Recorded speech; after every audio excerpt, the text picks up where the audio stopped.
Why should Africans care about Palestine? That's the topic of today's Pan-African Attitude podcast. And this comes on the back of Money Mayweather, Floyd Mayweather that is, getting chased into his car by a mob of Londoners who were angry at the boxer's pro-Israel stance. We've got that video of him shopping in Hatton Garden. We're about to play that right now. Money Mayweather just got punched up, bro.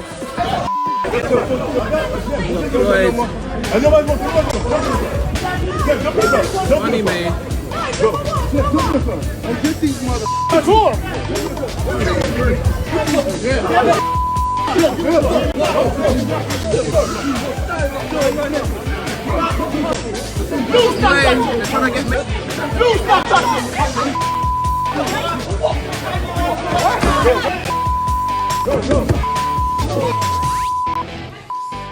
I love that, the banging on the car, like, get the hell out of here. We're in a hostile space, get the hell out of here. So today we're joined by a powerful sister who I've been following online for some time now, Mariam Nakyobe. Many of you know her by a popular Instagram handle, Mariam the Ugandan.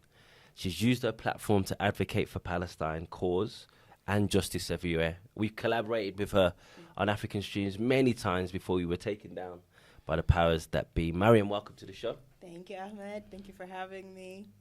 So before we get into, your journey into activism and all that good stuff, what's your reaction to the Mayweather video? I love it. I really do. I am a fan of Zionists being shamed everywhere. And Floyd has made his stance very clear. He had a trip to Jerusalem. He's just been, saying how supportive he is of the Israeli state and of Netanyahu. And I think it's way past time. We're over a year into a genocide. At this point, if you are friendly with a genocidal state, a genocidal leader of state, and you have no qualms about it being out there in the internet, you should be shamed. So I applaud the guys in London. Well done. Well done. Yeah, you've hit the nail on the head. There's one thing supporting Israel, but this guy's met with Prime Minister Netanyahu, gone to Jerusalem, and given his wholehearted support for this genocidal year that Israel has bombed Gaza to smithereens, decimated children, bombed hospitals. So to do PR during that time is really beyond the pale. William, what do you think? It's nice. It's definitely nice seeing a Zionist getting chased down. And for me, my thought was, why is Mayweather, now the representative of what black power, black excellence, black influence is? Because looking back a few decades, we didn't used to have Zionists as being the most influential black figures. We used to have figures like Muhammad Ali, who was very, very pro-Palestinian. We used to have figures like Malcolm X. We used to have figures like Martin Luther King. But then something happened, and this entire generation of the Stokely Carmichaels and all of that suddenly disappeared. So my question will be, what exactly happened that made this generation completely non-existent? And in that vacuum, we now have figures like Mayweather who take millions of dollars from Zionists to launder killing of children. That's a good question. If you look at COINTELPRO, which was the famous FBI program, the counterintelligence program, one of the things that worried them the most was that the Black Panther Party, Malcolm X, they were making international connections. Malcolm X said, for you to figure out what's going on in Mississippi, you have to have an understanding of what's going on in the Congo. The Black Panther Party sent a delegation to Algeria, were very supportive of the Vietnamese resistance during the Vietnam War. So I feel like there's been a concerted effort to make sure that doesn't happen, that these black celebrities focus exclusively on domestic issues. Yes, they can talk about domestic racism when it pops up in a very narrow micro level, not on a macro level about, the systemic issue of racism, but, individual incidences of racism.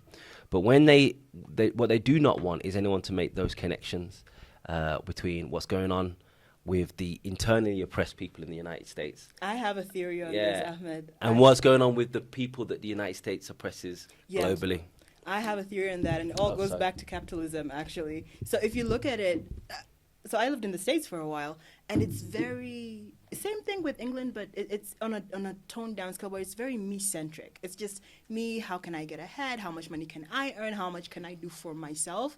And that system is very, very rewarded in the world we live in today. So if you The think American dream. the American dream, exactly. And it's just about me and my family of 2 and 3, and that's it. Like, I don't care about what's happening in other parts of the world. So if you look at how they co-opt celebrities and these public figures, because they know that the typical average American has been taught to aspire to that level of success where you're famous, you're rich, and you're everything. So if you can get someone who's a celebrity, a black celebrity, and get them to endorse something or something like Israel or a genocidal state, you can maybe hopefully brainwash the rest of the average people to go like, you know what, it's okay. But it also feeds into the isolationism that we have in the world where you're like, well, I'm in America, I'm trying to do my own thing. I can't really worry about what's happening in Congo or in Africa. And I saw that happen a lot actually after the elections when because when people were so angry that Harris didn't win, and I'm like, there's so many factors that fed into that. You can't just say it was only Gaza. Gaza was one factor, but it wasn't the only factor.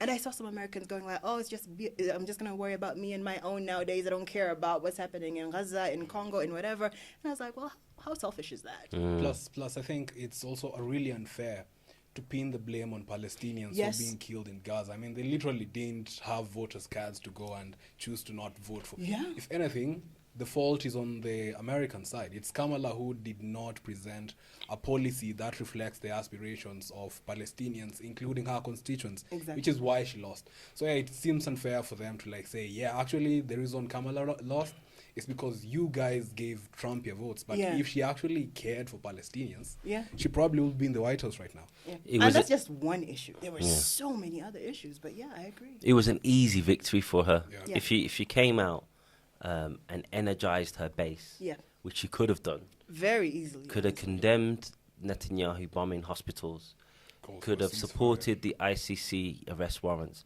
Yeah. could have done a number of things, and she would have won the election.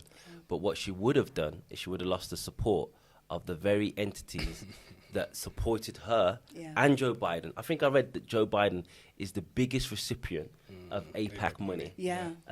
So, that's obviously why they were never going to do that. And that one election loss wasn't worth, fracturing that relationship Yeah. between them and the donor class that supports them and insist that they do their bidding for them while they're in power.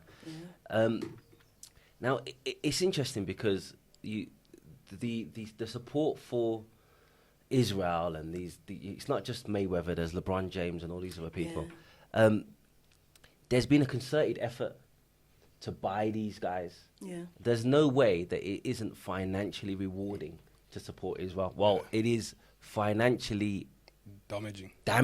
Yeah. for the other, the clues in the name. Floyd Money Mayweather, yeah, the money team. the Yeah. money team, because he just came back from Zimbabwe, or he went there for the elections to campaign for ZANU-PF, who themselves support Palestine. Oh my So it's not, he didn't have any objection for his support for Israel to go to Zimbabwe. It wasn't So on principle. It wasn't on principle. So it's just a situation of whoever's the highest bidder Yeah. will get Mayweather support. And unfortunately for the Palestinian tragic. cause, our pockets are not as large Yeah. That's the as Zionist It's lobby. literally a grassroots movement from people, so we don't have like huge funding behind us to go like, okay, we're gonna buy this person's and if we support. did, we're not going to spend it on Mayweather. No. So tell us about your journey into activism. Tell us about what made you kind of feel that Palestine was such an important issue that Okay. you needed to dedicate so much of your time to. Okay. So I first became aware of Palestine when I was still in the States. I was in my last year of uni, and I was interning in San Francisco. So I didn't have too much information about what was happening in Israel, because I grew up in Uganda, and if you've been there, we're just kind of in our own little bubble. We have a huge Christian population where the central message is, Israel is the promised land, these are the chosen people of God and everything. So they're like, in Israel, Palestine, they're always fighting, they'll be fighting till the end of time. So I didn't really get too much exposure until I was in California. And this one this one day in Ramadan, there were attacks that were happening in Masjid al-Aqsa, which is in Jerusalem in Palestine. And I had never seen so much bloodshed in my life. And it was so terrible because it was Ramadan, it's a holy month, people are fasting, and a lot of Muslims go there to pray. And they were just being beaten. There were people who were being killed by the hundreds. And it was just such a really, really emotional time for many people. So there was a protest happening in downtown San Francisco, and I went there, and that's the very first time I got to know about Palestine. So when October 7th happened last year, I was in Morocco, and I was like, well, this is going to be something like we've not seen. Like the kickback from Israel is going to be insane, like something we'd never seen before. And I remember we watched Netanyahu give his speech about how Israel was going to strike back hard and flatten Gaza. And when I went back to England, I was like, no, there's no way I'm just sitting back and letting this happen. So I just dove right in, and I was like, no, we can't stand for this. And, we come from a Muslim background. Yeah. When I went to Sudan, there's a picture of Al-Aqsa in my auntie's house. This is before the war. So there's obviously a religious aspect of our support. I would like to think even if I wasn't a Muslim, I'd still support the Palestinian cause. But that's still, it's still there. But I am a Muslim, so let me ask you, William, someone that's not a Muslim, someone doesn't come from a Muslim background, comes from a Christian background, and is today an atheist, a proud one at that. I don't know why you'd be proud about that. That's a discussion for another day. What made you support the Palestinian cause and dedicate so much time to it? I think my journey is almost similar. Started at a similar time with Mariam's in 2014, because I remember coming back from school and all that was on the news were these children in Gaza being killed. You see the IDF just go on a rampage. And I mean, it wasn't like the first time I saw it, but it was the first time like I was conscious to it. Like I could properly perceive it. And it didn't sit right with me. And seeking answers at the time, I wasn't really comfortable. Again, coming from a Christian background, there's this whole thing where, they're God's chosen people. They can literally do whatever they want. And that in itself did not sit right with me, because ultimately, even using the Bible, they weren't always perfect. They made mistakes, and when they did that, there was punishment for it. So it seemed very short-sighted to have adults tell me, they're allowed to do that because they're God's people. I'm like, doesn't mean they're blameless, doesn't mean they're infallible. So starting from that point of seeing the cruelty being meted on Palestinians, and then going into the history of it, realizing that Palestinians, just like us, had their land taken. I developed the connection, I developed the affinity. So throughout the years, I've really, really felt a strong connection with Palestine. And inshallah, one day Palestine will be free. Inshallah. Inshallah. For me, I remember going to Sudan as a young boy, and my cousins, they'll be studying all the time, and they're very particular about their pens and their pencils, and they really took all the studying very seriously. And then when they became adults, these same cousins are driving rickshaws, and I'm relatively successful. So I realized very quickly, this whole meritocracy that they tell you, it doesn't work in the context of colonialism, of imperialism. That if you're born in one part of the world, you're born in another part of the world, the opportunities are so different. Yes. I had an elder in the UK talk about colonialism and said, let's stop calling it colonialism. Let's call it theft. Yeah. Theft is an easy way for how everyone can understand it. Yeah. People go somewhere, they take your things, they make your economy work for them. It's theft, pure and simple. So on a street, if your house has been burgled, and then you hear someone else's house has been burgled, there's obviously an affinity. Yeah. There's obviously solidarity. Yeah. And as victims of colonialism, as victims of imperialism, of course, when you see it happening in real time, not historically, then there's obviously going to be an affinity to it. Yeah. So that, for me, as soon as I saw what was going on in Palestine, you know, people going into people's houses Yeah. and saying, if it's not me, it'd be somebody else. Yeah. And then the Palestinian woman saying, why? Yeah. Why would it be you or somebody else? It's just obviously wrong. Yeah. And as somebody who comes from a people who've had their country stolen from them, Yeah.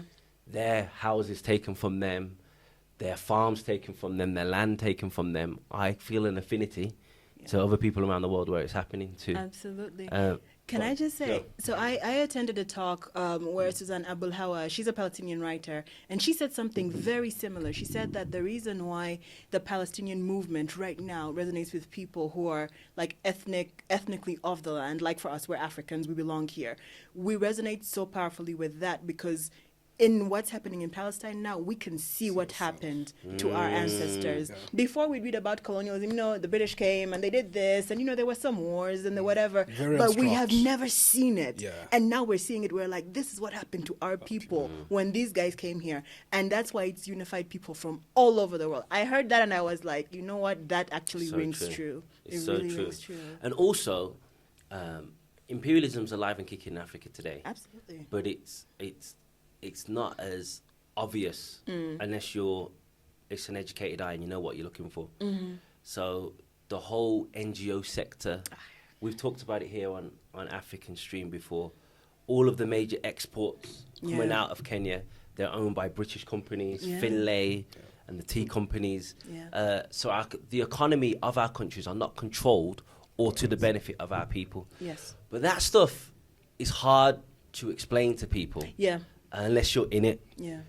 Palestine is quite easy. Yeah. Just look, they've just bombed the child from the sky. Yep. And then this British Prime Minister has got on a podium and said it was justified because of so-called self-defense. They're stopping water and food from going into a people that are starving. The British Prime Minister, who used to be a human rights lawyer, said it's legal. This is obvious. Yeah. So it's not to say we're using Palestine to make a larger point, but the Palestinian cause is like an awakening. Yes. Which Absolutely. it's a Pandora's box, and once it's open, now we can have conversations about all of this. Exactly. This whole system Exactly. needs to be thrown upside down. Yeah. It is inherently unfair and Yes. unjust, and Palestine is just the greatest manifestation Yeah. of that injustice that anyone can understand. Absolutely. And I feel like they do not realize the mistake they're making right now. I think They it's don't the arrogance. they just think like, okay, well, this is gonna wrap up. Yeah. 2 or 3 years. Israel will achieve its military goals, and we just go back. And I was like, no. Yes. There is no going back. Absolutely. Biden said something similar actually before the election. I think this was like in January earlier this year, 2024. He was like, oh, you know, because the people were getting really, really agitated about Yeah. the whole movement in the U.S. And he was like, "Oh, this will blow over by November. Like, I'll easily win the election, and look at us now. Oh, yeah. Like, people It's did not let it go. Yeah. They didn't let it Yeah, go. I think what happened after October 7th is basically it pulled that veil Yes. of, we are the West, we care about human rights. Yes. It really showed, again, if you compare it to the Ukraine example, Yeah. then the contrast becomes even sharper. Absolutely. Because you remember the guy was saying, it's kind of hard for me because I've never really seen blonde-haired people, blonde-haired, blue-eyed people Yes. go through this. But then at the same time, we have hundreds of thousands of Palestinians Yeah. killed. Yeah. Nothing close to that same reaction Absolutely. that was given in Ukraine. Absolutely. So basically, if you're not a white person, at this point, you have to know your place in this global order and that Yeah. it doesn't work for you and it needs to go as soon as yesterday. Yes. Definitely. But there is a lot of Christian support for Zionism here in the continent. We've got a video. I'm going to play it, and then we can jump in from our comrade and our brother, Kenneth. How do you say his last name? Kaigua. Kaigwa. Africa has about 700 million Christians. A large number of them support Israel or at least are sympathetic to the ideology of Zionism. Why is Christian Zionism in Africa so strong? African Stream spoke to retired Anglican minister Stephen Sizer, author of the book Christian Zionism, Roadmap to Armageddon and founder of the Peacemaker Trust, for more insight into this phenomenon. Christian Zionism is dominant in America, and that's why it's dominant in Africa. Because sadly, many churches in Africa are dependent on funding from churches in America. And to be cynical, forgive me, if I can get money for my church from a particular church in America or a denomination in America, I'm more likely to get that support if I align my theology with their theology, my doctrines with their doctrines. They come and visit us, they bless us, they support us. So it comes down to money. This means that African denominations that are funded by Zionist Christians from the United States are, in the main, supportive of Israel's racist and colonial policies towards Palestinians. And this is where slavery and racism come in. You see, Zionism in the United States is quite strong in the southern part of that country, where slavery was deeply entrenched.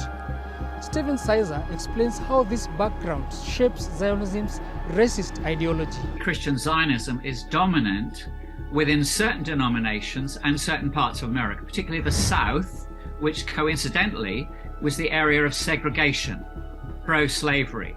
And so again, you have a parallel with what we would call white supremacism, white nationalism, the belief that we are superior and our understanding of the Bible is the dominant one. And this misunderstanding of the Bible by Zionist Christians is based on a misapplication of the scriptures relating to ancient Israel to the modern entity calling itself Israel. The Old Testament finds its fulfillment in Jesus Christ, who emphasized the conquest of self and one's own desires, not the conquest of other races.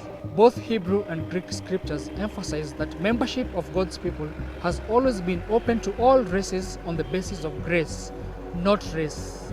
And that understanding includes funding that has no strings attached, as Sizer himself exemplifies. You know, the model in the New Testament is self-sufficiency. You work and you provide for your family, and that goes with the church. So if I was a pastor in Africa, the expectation would be that I work half the week, provide for my family, and serve as a pastor on Sunday. Not that I receive my salary from, you know, the hard-earned money of my congregation or from America. You know, we should be independent. So my plea is to Christians in Africa: be aware of where the money is coming from and what strings are attached to it. Cut the umbilical cord, go back to the Bible, work out what the Bible actually says, and develop an African theology, not a European colonial white supremacist theology. Okay. Perfect. That is perfectly said. So it's interesting because it's actually what happens with our politics as well. Yeah. Mm-hmm. You have a nation that is predominantly poor. People are suffering. So it makes us more susceptible to bribery, Yeah. to corruption, to serving the interest of foreigners as to serving the interest of our own people. Yeah. What he said about the churches and the money was quite interesting, because these priests are walking around with alligator shoes. Some of them are flying into church. Yeah. Some of the churches have got helicopter pads Yeah. on top of the church. So it's like the issue is financial. Yeah. They're not going to listen to this podcast and change their mind because we're not offering them anything. Yeah. So how do we make, because I'm not of this fan that Christianity is a colonial religion. I don't believe that there was Christianity practiced in Abyssinia before the white man I ever think came. the oldest version of Christianity is in Ethiopia or something, Exactly, isn't it? Yeah. exactly. Yeah. So I'm not a fan of this of trying to delegitimize Christianity, especially not as a Muslim. Yeah. But we do have to find a way to make sure that the Christianity that is practiced is more indigenous Yeah. to the struggles and the scripture that has been practiced here for hundreds of years before Europeans ever showed up. What do you think, William? I think this Zionist sort of offshoot of Christianity arose out of a vacuum, and the vacuum being a lack of ideology. I'm atheist, but I do believe religion Islam, Christianity, can be used as a progressive force. If you follow the teachings, take care of your neighbor, be a good Samaritan. These are things that automatically would put you at odds with Zionism, automatically. So Zionism basically arises, as we've seen the connection with money. There is that vacuum. There is no coherent ideology. You don't know what you want to do with religion. You use it as a tool for enrichment. You're already starting morally bankrupt. Then it becomes very easy for you to rationalize killing children under the guise of, these are God's chosen people, when in fact they do not represent the biblical Israelites that you're referring to. Yeah. It's interesting because in Latin America, it's the Catholicism that's practiced is heavily linked to liberation theology. So they're very supportive of the Palestinian cause. In fact, the current Pope comes out of that tradition, and he's been one of the most, I guess, sympathetic to the Palestinian cause for Pope for a long time. So how do we get a Christianity that's more closer aligned to liberation theology, more closer aligned to working class movements, and you find them in the poorest areas, in humble churches, not these big ones with the stained glass. And how surely that fits our context more fittingly. How do we align the theology with the struggles of the people of the day? I think people should be familiar with their books. Absolutely. If you read the Bible, if you understand the Bible, if you know that the greatest commandment is love, there is no way at the same time you will be a Zionist. So one is for religious people to understand their book, and two, getting the money out of it. I think money is a really, really major corrupting factor, because so long as you have the money, doesn't matter what your principles are, you're able to, sweep the church that way. So if we took the money out of the church, there will be less of an incentive to blindly support things like, killing children or, If I could add on to what William just said, I think there's also a very deep need for us as Africans to decolonize our faiths. Because just like that Reverend said, there is a link of white supremacism, and we Africans we suffer from this, where we still think like the white man is smarter, better. he's better, he's more successful, and all these things. He's Jesus. The white man is Jesus. Which we will not talk about on this podcast, but there is that belief as well.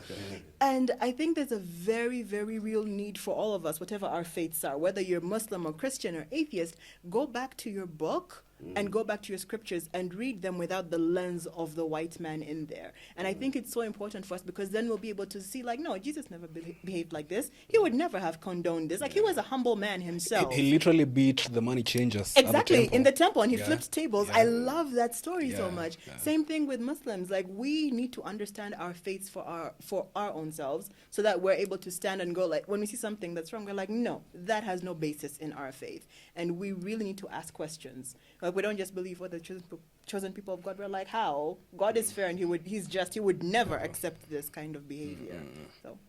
So, apart from Israel's crimes against the Palestinians and now crimes against the Syrians, another reason I'd argued Africans need to support Palestine and oppose Israel is they play a very nefarious role in our continent. William, do you want to start off with their role here, and I'll jump in? Yeah, I think maybe taking it back to the colonial era. Basically, another reason Africans should support Palestinians. If it wasn't Palestinians suffering, it will be Africans. Let's remember, before they settled on Palestine, initially it was Uganda and Kenya. They were trying to decide Yes, where Israel. Uganda and Kenya? Yes. And Could have been Kenya, your like, where village should and we your put village. it? We would have been at war, literally. So the mere fact that it could have been us, it was maybe a flip of a coin that Africans survived. No, it wasn't a flip of the coin. There was forgive me, I'll get the date and put it in the B-roll. I think it was 1917 Zionist. The Zionist conference or something. They voted it down. Yeah. I think they probably thought it was too hot. Yeah. They actually sent someone over here to do some scouting, and they're like, nah, not Africa, no. Yeah, So we'd it rather was- stay in So Palestine. they just thought it wasn't for them.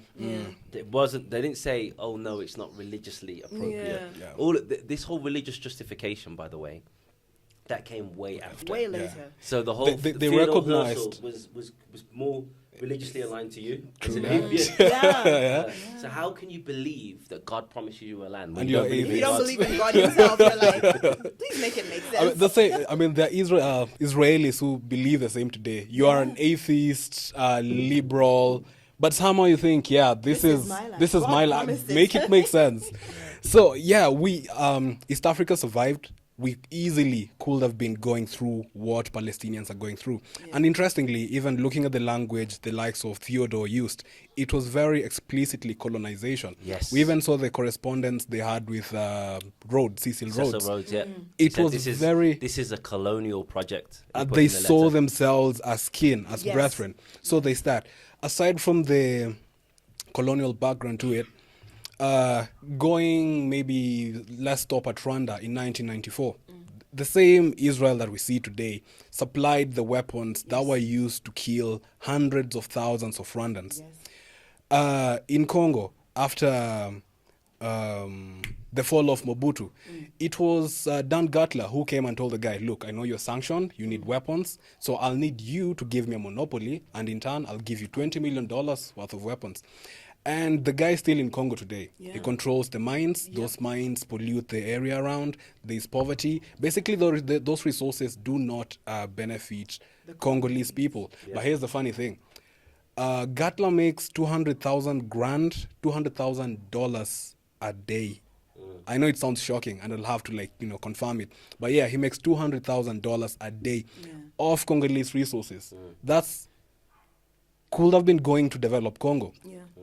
Then recently, in Sudan, we've seen the U.S. envoy give the number in June. So obviously the number is really, really high now. 150,000, over 150,000 killed. And one of the supporters of the RSF, aside from the UAE, is also Israel, because they found Israeli weapons being used by the RSF. Moving further northward, it's the very same Israel that is still encouraging splits between Morocco and the other African players by saying, I understand the African Union does not agree that Morocco has sovereignty over Western Sahara, but don't worry about it, man. We got you. And so, the Israeli influence in Africa has been an overall negative. And I'll try filling the gaps that you missed. That you didn't miss many. But you obviously missed the most glaring one. The apartheid regime in South Africa some glaring. was supported to the very end by the apartheid regime in Israel, because they saw the project as one of the same. One of settler colonialism, one of supporting Western interest in a region that was trying to overthrow imperialism and neocolonialism. But also in Sudan, I interviewed the information minister just before the 2020 presidential elections in the US. And I asked him, so why has Sudan normalized relations with Israel? Where did this come from? And he said that Trump's administration, before the elections, they were saying, you need to do A, B, C to have your state lifted off the state sponsor of terror. One of them was compensate 9/11 victims, even though Sudan had nothing to do with 9/11, and various other things. And then just before the election, I think a month or so before the election, out of nowhere, they pulled up and said, normalization with Israel is a prerequisite to having a state sponsor of terror. The Sudanese transitional government, which was weak at the time, because the army was applying pressure, was like, but us not having relations with Israel had nothing to do with the state sponsor of terror. So why are you linking us having a state sponsor of terror designation lifted to normalizations with Israel? So they made a compromise. They were in a bad situation economically. The worse the economy was doing, the stronger the military was doing, and they were wary that if the Sudanese people will continue to suffer, then there would be a coup. So they normalized relations with Israel, and soon after that, the military did a coup anyway. So it was like, there's no win here. So there's no win. But it just goes to show how the US bullies people, bullies so-called sovereign nations into supporting Israel. We've got the example of Kenya. You remember the trade agreement? I think it was the Uhuru Kenyatta regime again, and Trump's regime. We'll call them both regimes. They had a trade agreement, and within there, I can't remember what page it was on, but we did a story on an African stream. They said, No BDS. Kenya cannot in any way participate with any form of BDS. Now, what the hell is a trade agreement Yeah. between the US and Kenya Has to do with Israel. and BDS? Yeah. So, yeah, this is just a snippet. If there's anything you want to add that we've missed. Yeah, I feel like you guys touched on this, but I remember going down this slippery slope as Yeah. well. Like I went down this rabbit hole when I first started the activism thing, and I was like, hold on, why do we have African countries that actually support Israel? And I did a couple of slideshows on my Instagram where I linked Israel's links within Africa and how it just provided military support and intelligence support and covert support to so many countries. And I think I covered all the ones you guys have covered. And people in my comments are like, well, what about Nigeria? What about this country? What about... And they're all over the continent. And I was like, wait, how did this happen? When did this happen? Because historically, Africa was more closely aligned with Palestine. We identified with them like in the time of Yasser Arafat and Nelson Mandela. We trained together in Algeria. We understood them. We're like, we're with you in this struggle because you're being colonized. And something happened after, I think it was the 6-Day War or something, where Africa froze out Israel. They're like, no, we're not going to be aligned with you guys at all. We don't agree with what you're doing. And that's when America came in, because America had already like neo-colonized Africa. And they're like, you want our money? You will have to normalize with Israel. And that's where it all just went downhill. I swear when I read that, I was just like, oh my God, we have so much work to do to just get like their tentacles out of Africa. Yeah, I think it's interesting that it's the economy, basically. Yeah. They preyed on the vulnerabilities of these poor African countries. Yes. And I remember this is probably the time when neoliberalism was really taking root. Yeah. So they had the money to spare. If you want some of this, you know, it's pretty simple. Just normalize relations with them. Yeah. And I think I also read an article where I remember Israel didn't have too much support in the UN General Assembly, and Africa we have the biggest bloc because we're 55 countries, and they were like, if we need more support in the UN, we're going to have Africans. We need Africans, and then US came through and with its hammer, like, you want our money, you have to support Israel. I think we're 54 because Western Sahara is not recognized. Western Sahara is not recognized in the UN, I don't think. But is there a change coming with regards to all of this, with regards to African nations? And because the African Union did condemn what was going on in Palestine and Israeli actions. We've seen the rise of revolutionary governments in the Sahel, Mali, Burkina Faso, Niger. There's more pressure on the largest army in Africa, that's in Egypt, on Sisi, to change his stance, whether he will or won't. I probably say he won't at the moment, but the pressure is mounting day in, day out. Can you see anything changing in regards to, African nations' silence, complicity with Israel? Well, for one, I don't think it's going to change for the worse, since one of the only people who are like openly Zionist is unfortunately Kenya's president. And so we have him on this side. Then on the other side, we have countries like South Africa, Algeria. We have, Senegal, which has also been very vocal about the Palestinian Senegal, issue. yes, at the UN. Yeah. Even though he's a reactionary, Bola Ahmed Tinubu in Nigeria has said some good stuff as well. Yes. Obviously, that's because his constituency wouldn't accept anything else. But yeah, it is. Thinking about it, the only people that came out wholeheartedly for Israel during the genocide was the guy that's president of the country we're in right now. Unfortunately, it's a very shameful record. Which does not reflect on the Kenyan people. We have to be clear about that. Not all of them. So, but yeah, I think moving forward, the best way for me, I feel, to shift the status quo is for Africa to unify, but unify under specific principles. We see it already in the Sahel. Once you have your basis on sovereignty, once you have control of your economies, then you're not easy to push around. It's not easy for the US to say, if you don't normalize relations, you're not getting off the sanctions list. I think basically that taking back of sovereignty is going to be a very necessary first step in terms of Africa actually implementing what it sees as its foreign policy. And I think Africa's foreign policy cannot be extricated from liberation, from revolution. It's who we are. Yeah. It's all 500 years of our history have been. We know oppression, we know theft. So this has to really show in how we relate to the rest of the world. And the way it will do that is if we take our continent back in the first place. Yeah.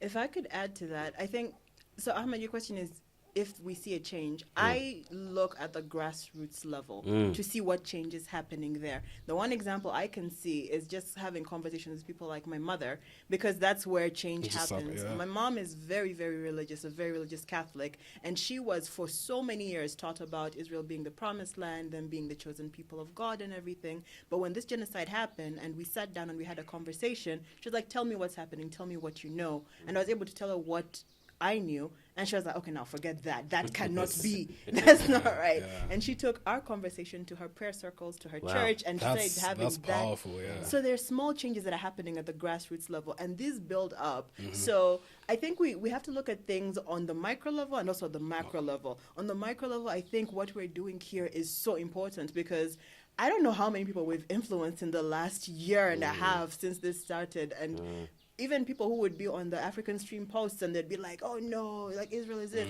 They just really whittled down. Now you don't even have people who are like, oh, we're like, how do you say you support Israel? People just look at you like you're crazy. Like, how you're actually crazy.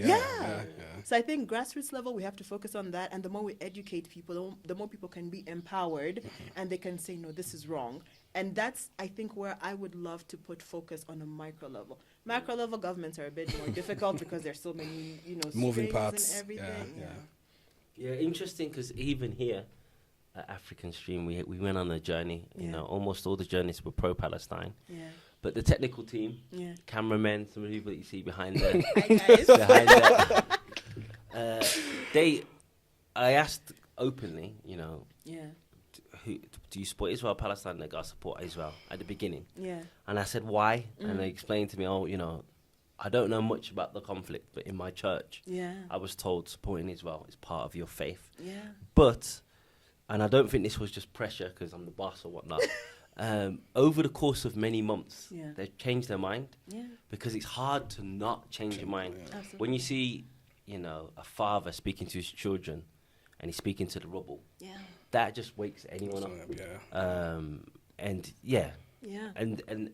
as you mentioned before, the ideals that are preached in the church are the complete antithesis of what Israel is doing. Absolutely. And then, like, the way that we've just seen the hypocrisy, the rules-based order. Absolutely. Like, it's so funny because we saw in a space of a few months, the US government tried to empower the ICC to go after Putin. And now all of a sudden, the ICC has no jurisdiction. What? Like, make it make sense. And then recently, I think it was yesterday, I saw that Matt guy who looks.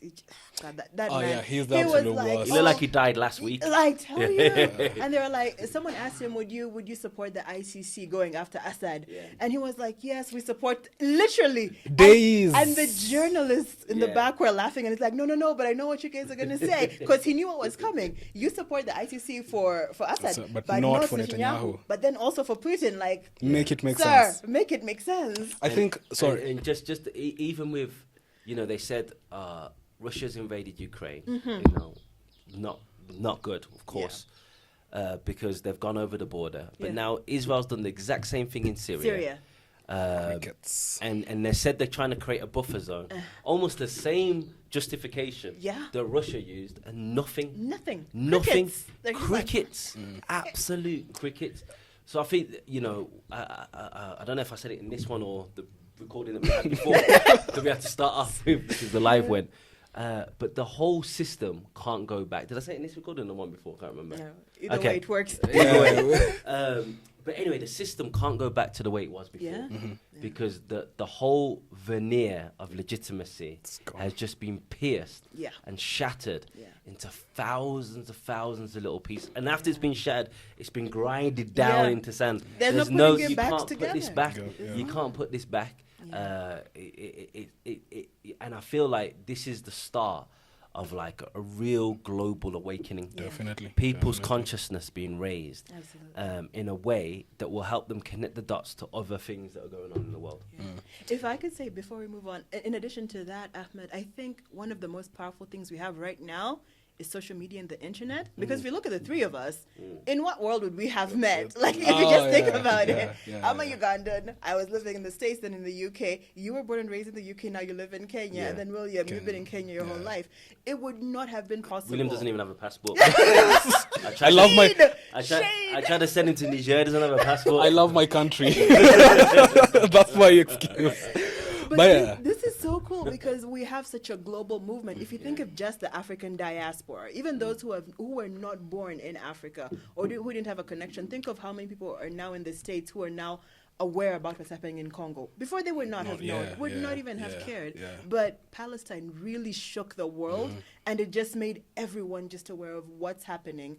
And I think that's going to be one of our strongest points, where we can pull all our resources and our strengths together, and we can help each other, hopefully, before the system just tries to, shut us down again. Yeah, and I think it's also pretty significant that 20, 30 years ago, the only way we will be learning of news from Syria, from Palestine, it would be through CNN, maybe BBC, and the past 2 years have really shown us what these people are about. They don't care about giving you news. They have an agenda to push. Exactly. And this agenda, for me, I feel is very white supremacist in nature, because they actually conveniently call it a rules-based order. They don't call it international law. They do not abide with international law.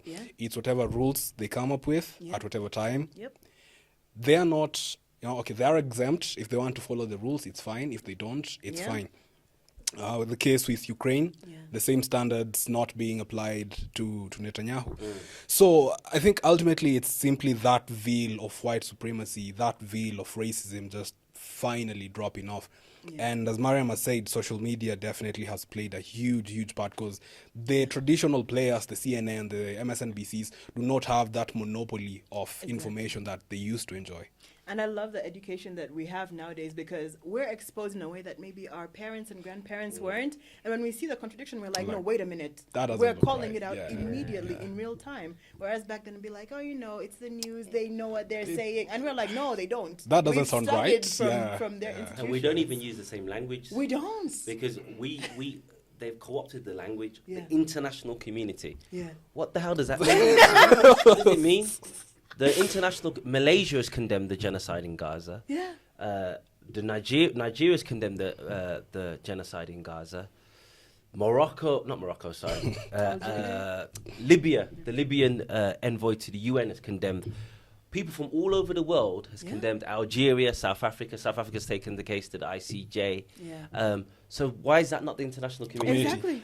So when they say the international community says this, the international community says that, we correct them in real time. They go, no, what you mean is... White people. Western powers, dominated by people of European descent, have said this and said that. But they are not the moral authority on anything. Not anymore. The rules-based order doesn't exist. So we're using different language, and we're calling out the hypocrisy.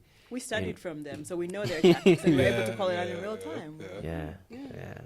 I mean, we don't, going off a little bit, but I don't even like the term transatlantic slave trade.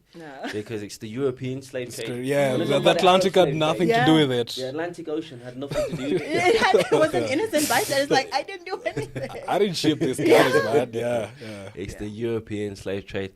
Okay, any final thoughts before we wrap up? We've been going for close to an hour now.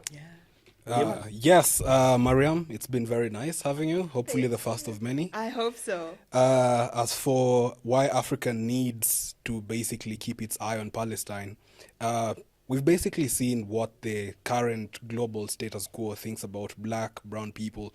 We've seen the lack of movement in Haiti, in Congo, in Sudan, and we also see it in Palestine. So these issues are not disconnected. The very same players in Palestine are the very same players stealing Congolese resources. They're the very same players giving M23 advanced weaponry to go and kill Congolese people. So these issues are connected. And if we let our enemies enjoy that solidarity together, then you're playing at a disadvantage, because we, the oppressed, should also have our own solidarity networks. Absolutely. Just to piggyback off of that, I don't know what else I can say, but if I think about it as a big project, right? And if our mission is to decolonize our people and the people of the whole world, we need to see what the big players are. So in project management, we have critical tasks, where if one of the tasks fails, then the entire project fails. The project we're looking at now is colonization of the entire globe. Israel is a very critical task because it's how America controls Africa, it controls the Middle East, and if we really care about our own liberation, we have to care about the liberation of Palestine, because that is one of the critical tasks that has to be completed for us to be decolonized. That's the one thing I would say for why we should care about Palestine. Perfect. And I'm going to piggyback off your answer as well. The greatest thing affecting Africans right now, anywhere in the world, is imperialism. Yes.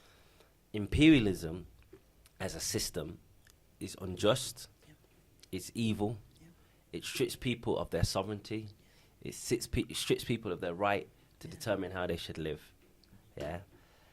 And it's very difficult to highlight imperialism in Africa to those, the untrained eye. But in Palestine, it's so obvious what's happening. Yeah. It's so clear what's happening. Yeah. So this is our chance to weaken this system once and for all. Yeah. And we should take it with both hands. Absolutely. And smash this system into the dustbin of history. Yeah. Mic drop. Yeah. Okay. So, thank you so much, Thank you Mariam for the having Ugandan. I love that name. Thank you so That name. much. I love that name. When I had a boxing fight once, I called myself the man from Sudan.